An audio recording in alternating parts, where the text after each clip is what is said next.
Сәлем достар, біз бүгін ең оңай, жұмсақ, дәмді пирог дайындаймыз. Ең алдымен жұмыртқамызға қантымызды салып, жақсылап араластырамыз. Миксердің қажеті жоқ, қаспен араластырсаңыздар болады. Қантымыз бен жұмыртқамызды жақсылап араластырып алдық.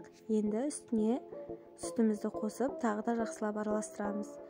Менде стаканым осындай, сіздер де осындай стаканды қолдансаңыздар болады.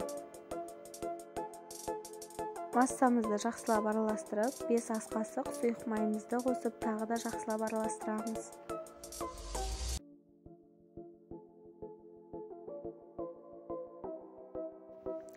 Енді құрғақ ингредиенттерді біріктіреміз.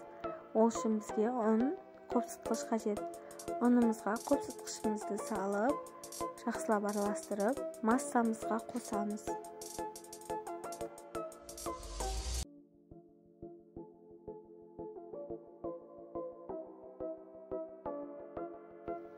Біздің массамыз дайын болды. Осылай болып тұру керек. Енді дайын болған массамызды табамызға құйып, 250-270 градуста пісіріп аламыз.